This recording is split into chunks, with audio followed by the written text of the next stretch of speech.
Good morning. Okay. It never fails to always get a wonderful little notice here or there. Let's see if thing a little bit here. There we go. Alrighty. I want to have our camera clean and crisp. Welcome to Shmiras HaLashon for today's class.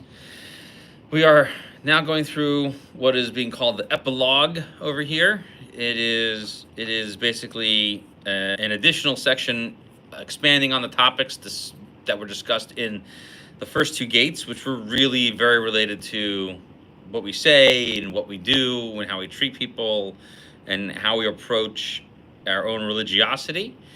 And as the third section, which was talking about so this first one over here, we're going to talk about how important it is to grow your clout in Olam Haba. He doesn't use those words. That's my translation.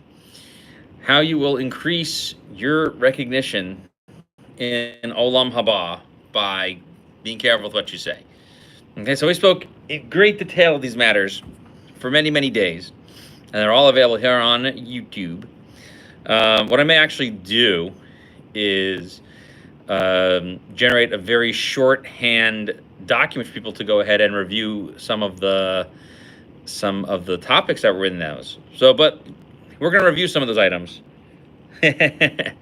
So I've been working on other projects to expand some older projects to make them better. But right now we're going to talk about Shmiras HaLashon. Okay, so let's play with our tongues here for a second to make sure that they stay in good shape. And we're going to say the following. The quotes the Gemara in Bava Basra, Zakta Zeh, Kuf Samech Hey Amar Aleph. So 165a, right? Pretty much near the last page. Okay, so we brought this up close to the beginning of this book, but he's re-quoting it again. Many people get caught as people be involved in theft. A little bit get involved in some of the incestuous relationships. Why? Don't know. They just do. And then everyone seems to be dusted with the dust of Lashon Hara, of saying bad things, saying the wrong things. And from here, a person can understand how important it is to be careful with how they use those tongues. Because we see that the nature of a person is to try to basically fluff their ego, to embolden themselves for whatever thing, that they should be recognized as being important. Heard an old joke, guy goes to the doctor, he buys himself a new suit, goes home and says, what did the doctor tell you that you need to tell you to have to go to buy a new suit for? He says, doctor says, I'm important. So if he's, and if he's very rich, he's going to try to say, hey, look at this fancy courtyard that I can put together.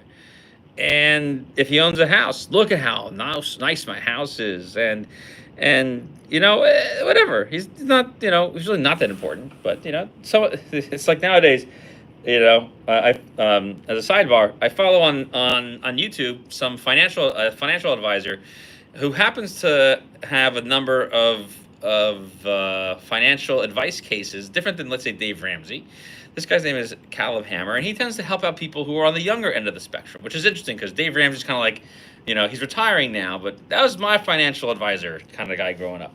And this other guy, he works with the younger people, and you see this behavior in these younger generations 100%.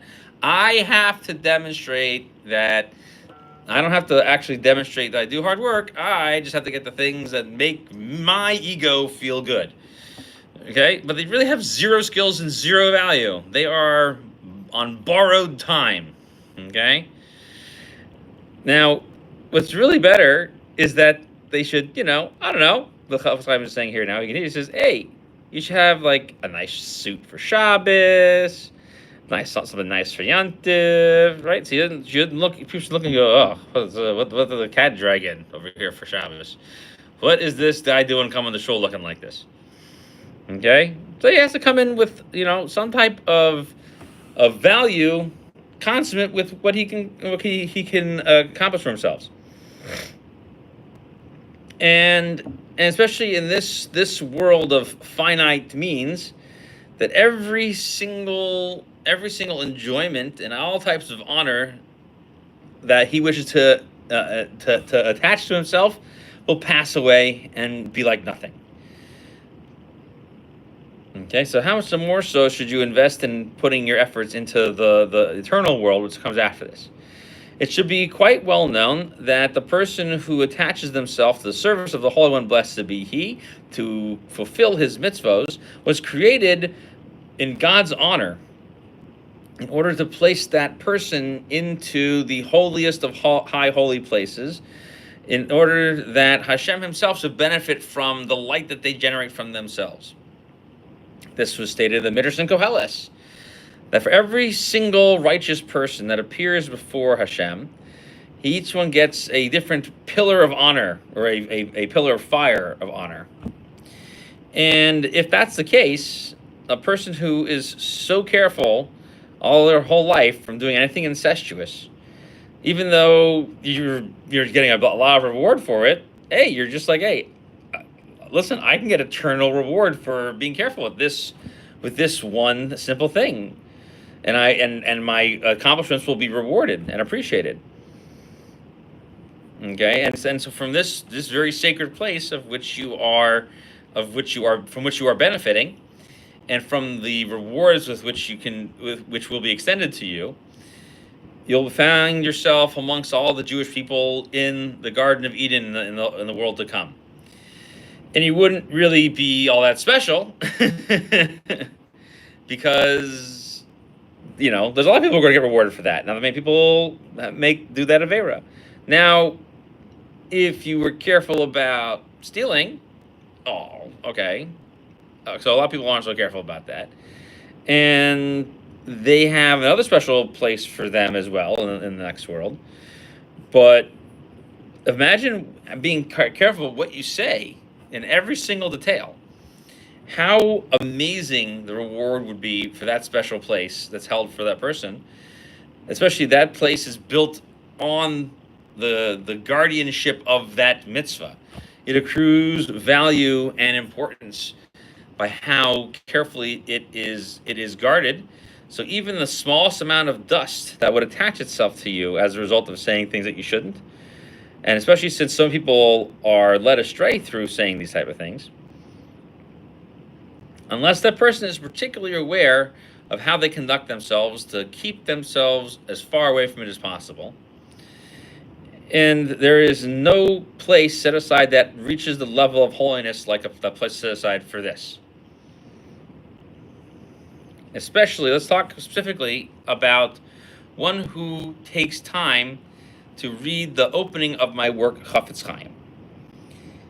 And especially those first two sections in that book, Chafetz Chaim. Every little detail. A person will see that through keeping their tongue in check, he will reduce from himself all types of years of hundreds of thousands of sins. And he's going to add onto himself, instead of those things, how many hundreds of thousands of mitzvos. Because even though you're not reducing your reward by saying Lashon Hara, and there's only a few words that you could say, about 10 different things that you could possibly say that are not appropriate. But if you just keep your mouth shut and don't say those things, hey, you're going to be accruing value that's going to look like 3,000 years worth of accomplishment, because he's doing, that's the multiplication he just did.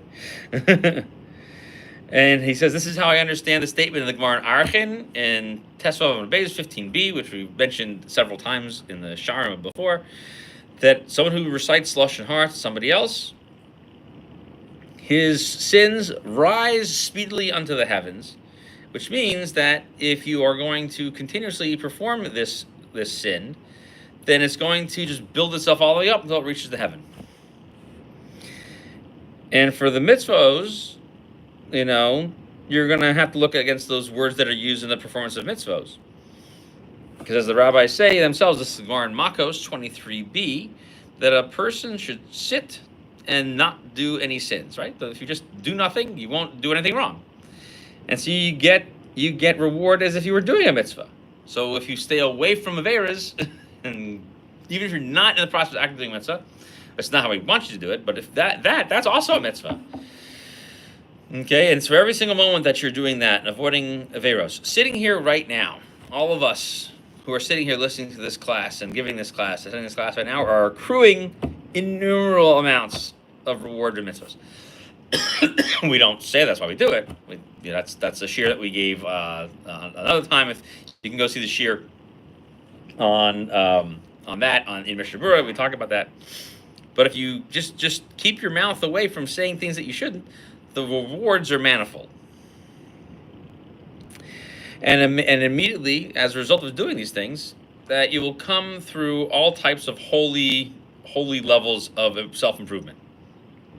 And we discussed all of that in the second book, the Shar HaYizboninus. Right? We have to discern what we do and what we think about ourselves. And so that concludes epilogue number 1. Okay, I think we have time to do number 2 as well. Let me just double check over here. I think we should be able to get through number 2 as well. Yeah, so let's do number 2. The epilogues are much shorter, but these are things to consider. So let's go through, we're going to do epilogue number 1 and epilogue number 2. In this second epilogue, we're going to talk about how guarding one's tongue helps them set times for learning Torah. Okay, so we talked about how important it was to set times for Torah learning and how important that was, and to sit and learn in a base medrash. And it helps to increase one's own guardianship over their use of speaking. And you're trying to teach yourself to not do wasteful things with your time. Because if not, it's entirely possible that you're going to waste your time with no learning every single day. And your learning that you do is going to be bit by bit constantly interrupted. And we know the incredible amount of punishment that is reserved for somebody who just doesn't follow through with their Torah learning.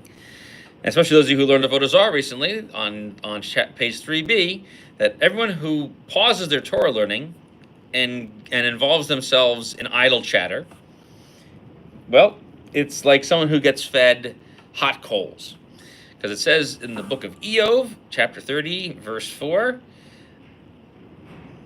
that the things that are given to you as salty things, that they're going to cause me to lose my ability to speak.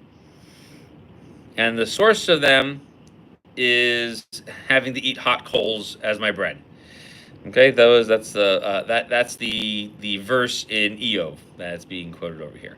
Let me see if I can translate that a little bit better.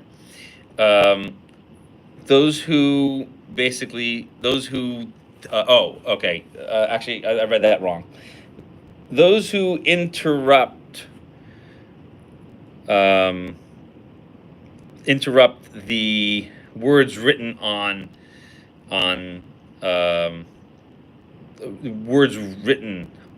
a tablet, like a luach. It's a little note over here that explains it better.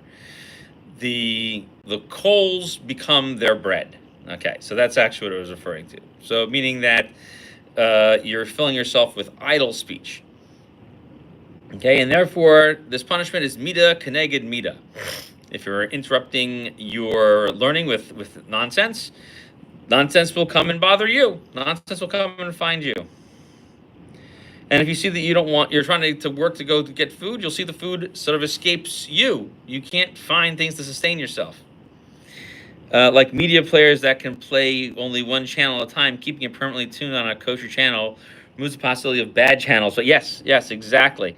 Right. It's basically focusing. Get rid of the attention deficit. The attention deficit that can draw you away from these things. Make your attention fulfilled. Find things to do. I knew people that they did a very good job when they would suffer from having to sit and focus for a long time was taking a number of breaks. And they say that in general about studies. So if they have these rules for attention deficit disorder to use for your math class and your social studies class and your Russian literature class and your underwater basket weaving class, you can also apply it to Torah. Underwater basket weaving. Never underestimate our ability to learn basket weaving while underwater. And if we apply those same skills to learning Torah, Let's see. How can you elevate the negative to a positive if you don't engage or accept that everything comes from Hashem? Everything happens for a reason. Well, you have to make the effort, basically. You have to make your own effort in. So whatever it is that you feel that you're being drawn towards, you need to put your efforts towards doing the right thing. Okay? And that's why and so he says over here, actually, so it says about sustaining yourself. He says on the opposite end that Torah itself is also called lechem, which we're comparing to in the same verse from Eov. This one's in Mishlei, in the book of Proverbs 9:5. It says, "Let your bread be as my bread." Okay, and since we say that the pausing in the middle of the learning, it's like getting up in the middle of your meal. It's like, I don't really want to eat this. So if you don't really want to sustain your soul, instead you if you don't, it's either use it or lose it. If you don't need the soul, it's going to kind of use up its own fuel, just like a slow burning coal. But if someone sits and learns Torah, they're clearly going to be putting themselves to good use. Okay, and so therefore, someone who stays away from those coals we mentioned in Eov, okay, so the light will help to continue them moving forward. So now when we say that we're talking about coals, so what's the difference between the coals referred to as a rothem or a rosem versus a regular gachal, a regular type of what is it? What is the difference? So there's a certain type of tree and there's a certain type of wood which makes this type of coal. And the thing is that they stay burned almost all year long. And he quotes the Gemara in Bava Basra 74b. Okay, so that the idea is that the reason why a person who is not fulfilling is compared to this type of coal is because it's equating the type of punishment that awaits somebody who doesn't take advantage of their access to Torah. They teach us that they have to treat themselves like they have been an active sinner, and their judgment will be to sit in Gehenna to cleanse themselves for the next year. Okay, which is the 12 months. And the Zohar echoes this as well, that someone who stops themselves from learning Torah and turns to wasteful things, therefore his own life will be shortened and he'll have to be cleansed in the next world. Okay, and it makes note over here. The truth is that I'm going to give you a little bit of advice over here. That if someone wants to, stay away from saying the not nice things and stay away from the things that are prohibited, what they should instead is teach themselves to talk all the time in the shul and in the base medrash, because it's a big mitzvah to sit and learn in those places. Okay, so because it's a very holy place. Now, and so all the many holy books talk about this. Now, there's a couple of other things that are really important there. That if you're going to sit and speak in those places, you have to speak about the following things. So number one, you're going to have to the Torah that you learn there have to be done in perfection. Okay, you should not be distracted and not make sure that the learning and the davening are not done that way. So, for example, as part of this example, don't miss an amen, responding amen to a bracha. Don't miss the amen yehei Shmiras. Don't miss the response to the Kaddish prayer, and don't miss kedusha, and don't miss baruch Hu. Okay, that's a numero dos. All right, that what exactly it is you're accomplishing with the days of your life and how much of your life is dedicated towards these things. Okay, so you need to know that at the very least that part of your life, which he estimates to be about 10 total years, if you just stay in shul, you'll have 10 full years worth of time where you can say, hey, I did not speak any Lashon Hara. Because a Jewish person who is going to learn and going to daven, and he keeps those times regularly, so, especially if it's right, and he's going to keep those learning times right after his prayer, at the very least, you've got about 4 hours in the day, which are going to be Lashon Hara free, and you're going to be focusing on learning Torah. Okay, so that's why he's saying is, so if you have, a regular time for learning Torah, it should be in the house of learning, in the base medrash. And that should be on top of all the davening another 2 hours. Okay? And so there you go, with 1/4 of the day, of every single day, you're going to make sure you have time for doing prayers and for learning. And therefore, it would be really great that at some future time that you're able to take account for the last quarter of your days. You won't have any type of prohibited thing to say. You only have Torah and Avoda, and that's 1/4 of your whole lifespan. Okay, so he says 10 years. I don't know why he only said 10. He could actually be more. It could be 25. But anyway, I digress. Third thing is it should be easy for you to figure out things to do with your day. And one of those things will be guarding what you say. And since you're used to being careful about what you say, and you are aware of your own feelings, your own person, and you'll be able to conquer that overwhelming urge to say something. So if you can keep that away for the next 5 or 6 hours, all right, there you go. That's the same as if you were almost sitting and learning in the base medrash.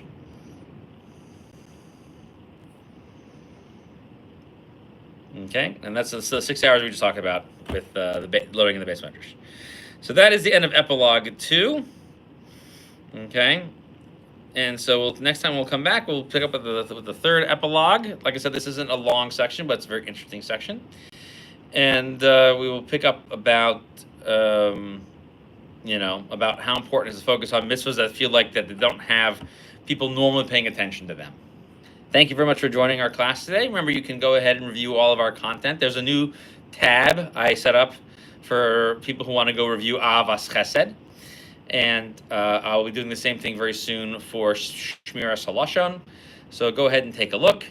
And remember to like and share, and to encourage others to join and to subscribe, and encourage them to attend and watch the classes.